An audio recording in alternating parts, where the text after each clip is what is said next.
Today we say goodbye to one of music's most profound visionaries. Brian Wilson, co-founder of the Beach Boys and the architect behind some of the most cherished songs in American pop history, has died at the age of 82. Brian was the soul of the Beach Boys. He was the sound of California summers. He was the echo of surfboards and heartbreak.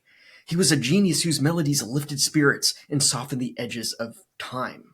His passing on June 11, 2025 marks the end of an era that shaped generations. Hi, I'm Andy Fenstermaker, host of Poetic Wax, a weekly music history series and podcast where I dig into the record collection I've been building since the 1990s to explore the sometimes little-known history of a band, album, or song from within. Brian's genius wasn't loud or boastful, it was layered, delicate, and often heartbreakingly sincere. He heard symphonies in places most of us heard silence, with a mind tuned more to emotion than ego. He brought orchestral ambition to the pop landscape, daring to believe that teenage music could be art. And it was. There's something timeless about his arrangements, the way a single vocal line will swell into a full chorus, like a memory arriving. You listen to Don't Talk, Put Your Head on My Shoulder, or I Just Wasn't Made for These Times, and it's not music anymore. It's something closer to a confession, something you feel in your chest before your ears even catch it. But the harmonies gave a sense of peace to that confession, a sense of acceptance. Even as the world moved on, Brian seemed to stand in a different kind of time, a pocket of sound and feeling where joy and melancholy coexisted in perfect harmony. As his music aged, we matured alongside it. That's the magic of it. When you're young, it feels like summer. When you're older, it feels like a memory. For many, his music wasn't just limited to radio play, an occasional surfacing that had you nodding your head along to the rhythm and trying to match one of those effortless harmonies that the Beach Boys gave to it. No, it was also in the living room spinning on record players like mine. I mean, I still have my dad's copy of Little Deuce Coupe, worn and crackling from love and repetition. And Pet Sounds, that crown jewel of 20th century pop with its aching harmonies and impossible beauty. Pet Sounds changed everything. It was more than just an album. It was Brian's soul pressed to vinyl. And songs like God Only Knows and Sloop John B were pure poetry. And Little Deuce Coupe, well, that album raced with teenage dreams, hot rods, freedom, the open road. It captured my dad's youth, and thanks to Brian, it captured mine as well. And I can still hear it.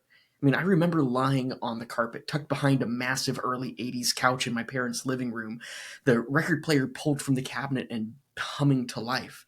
Little Deuce Coupe spun on the turntable, all chrome, horsepower, sun-bleached dreams. The Beach Boys filled the room, and for a little kid hiding behind the furniture, it felt like summer itself had a soundtrack. I'd study the back of the Pet Sounds jacket, Brian Wilson leaning his head out the window of the car, his hair much more pristine than mine, a slight smile to his face. Even then, I remember thinking how cool he looked, and how badly I wanted my own set of keys, my own road to chase. And speaking of chasing, for the lovelorn and the shy, hopeless romantic, it was songs like Then I Kissed Her and California Girls that pulled at the heartstrings, vividly painting a dream of that new love energy I had yet to experience. The Beach Boys weren't just any band. They were a bond between generations, between innocence and imagination.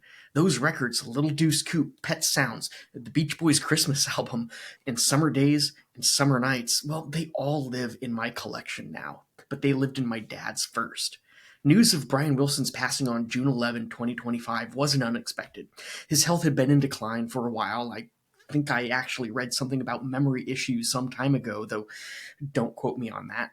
Still, death has a way of catching you sideways. It wasn't the surprise, it was the passage of time. Brian was 82, and just last week my dad turned 80. It's the inevitability of death, the loss of youth, and the slowing down while the world just speeds up. Last night I pulled out Pet Sounds and let the first side play as the sun went down. This morning, I sat quietly with the B-side, sipping on my coffee, letting it carry me somewhere softer. As it ended, I flipped it back over and carefully found that opening note of the final A-side track, Sloop John B., still a favorite to this day.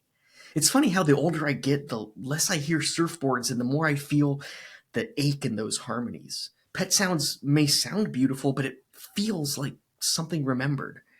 Brian Wilson gave us access to our own longing, to the joy and sorrow we didn't yet know how to name. He made music that held a mirror to youth, to love, to loss, and somehow kept it all in tune. His journey wasn't easy. Behind the shimmering soundscapes was a man battling mental health struggles, drug dependency, and long periods of reclusion. But through it all, he kept creating, kept dreaming, and kept giving us glimpses of heaven and harmony. His resilience and his return to music in later years was nothing short of heroic. With Brian's passing, we lose someone who was more than just a musician. We lose a chapter of America's cultural soul. But the music, well, that never dies. It hums through our homes. It rides the wind down coastal highways, a surfbird on the roof. It lives in the grooves of a record passed down from father to son. So tonight, do what I'm gonna do.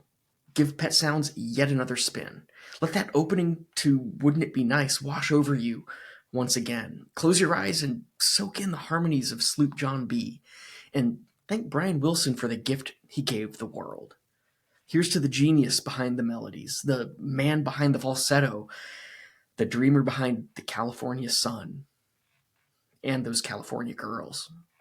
Rest in peace, Brian, and thank you for the music.